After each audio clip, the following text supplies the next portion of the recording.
Hey, good morning. This is part 3 of Bones to Belief. I want to talk about holding space as a yoga teacher for people when they're moving in their bodies and what I've noticed. And one of the things I've noticed is that our minds are mostly the reason for our physical limitation, our distraction.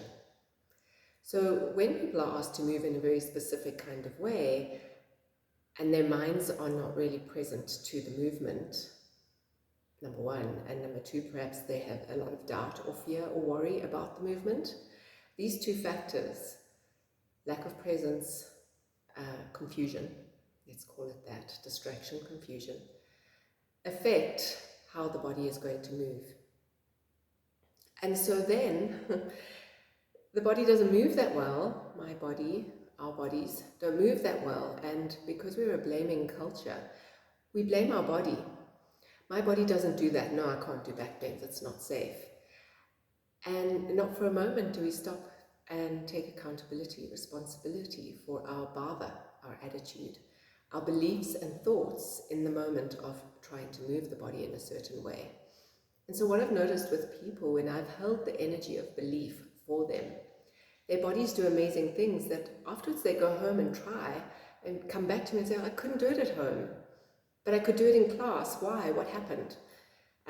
What happened is the mental focus and the belief, the attitude.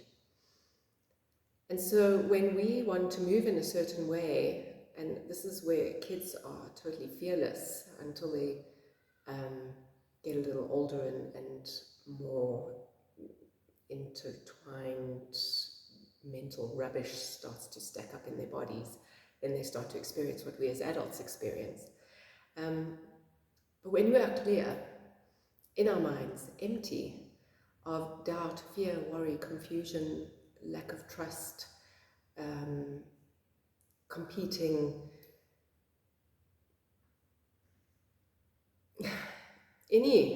choose one of the mental or emotional, mostly emotional wounds that we carry. When we're moving and we're clear of those wounds, our body moves perfectly.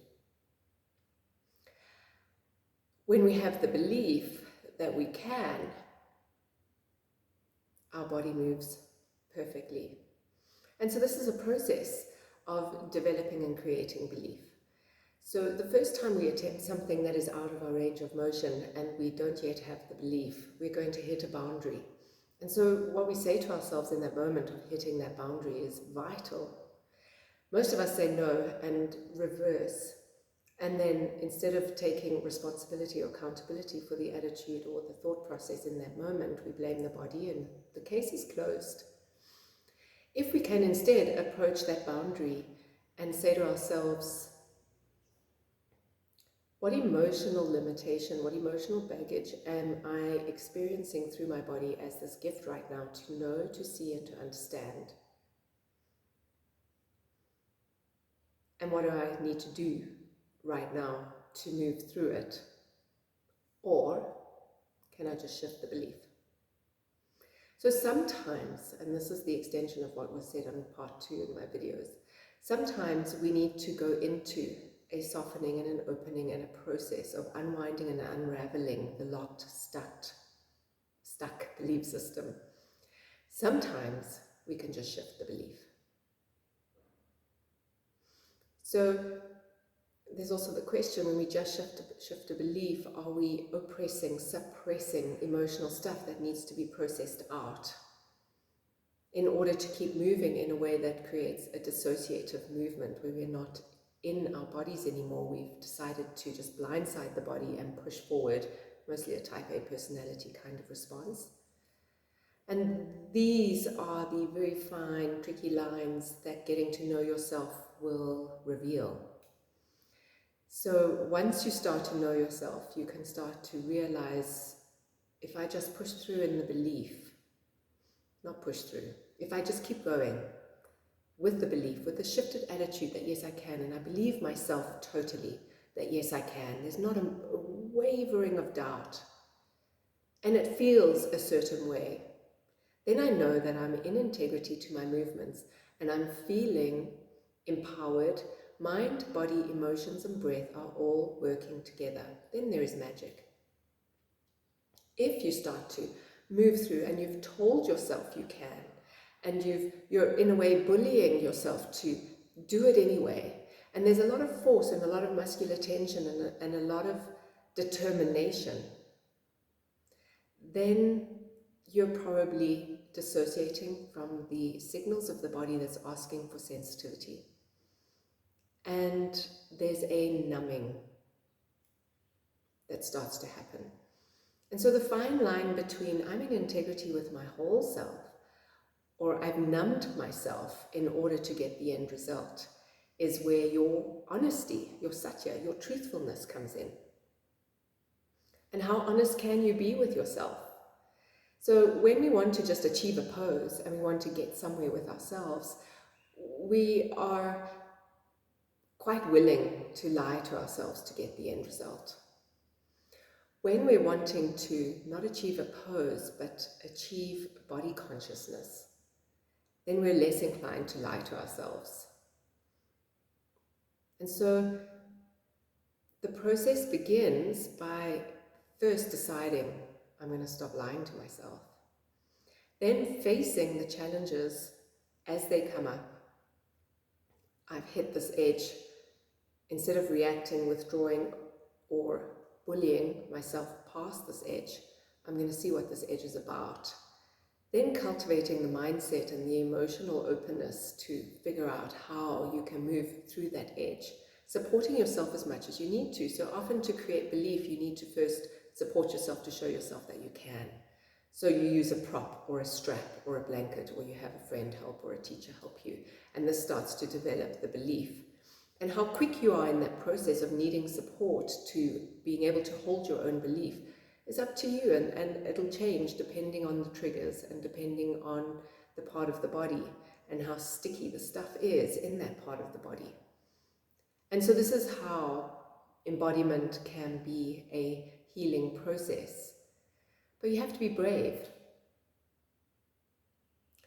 And that courage can happen in a split second. I can't. Oh wait, actually maybe I can. Let me try, let me do it.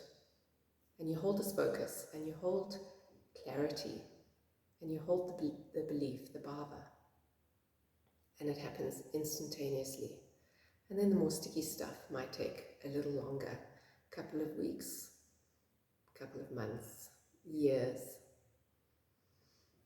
And the years part of the process and the healing will be an unraveling of justifying your worldview. Even though the worldview isn't serving you, but justifying the mind's knowing, I know that I am a person who cannot do that because I have this and this and this and this reason. And so we get tangled in our stories, and our stories are limiting us. They're holding us back. So watch out for your justifications, for your rules and regulations that you're weaving within, like the banks of a river.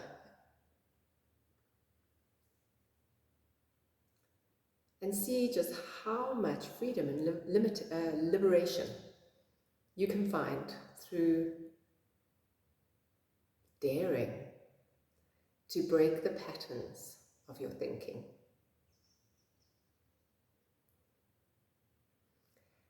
It's as simple as saying, I can, and then supporting yourself in the I can energy.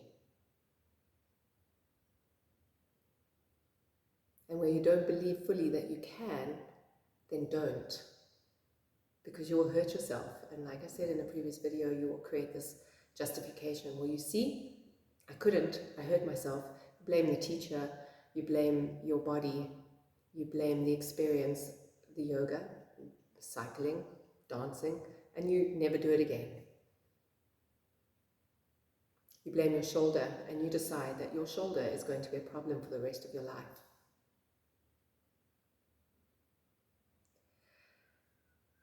And so I ask you to rewire so much of the personality that is holding you back and limiting you.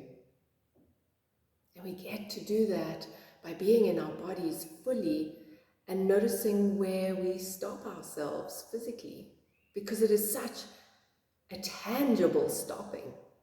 And we start to change that pattern through our physicality. And the pattern will change mentally and emotionally, which is a little more sticky because it's happening in our heads and it's harder to catch. Anyway, I hope this helps. And let me know if it does, and let me know if it doesn't, and let me know if something that I've said feels like you could work with it, but you don't quite fully get it and you need some more information. Let me know. I'm happy to help.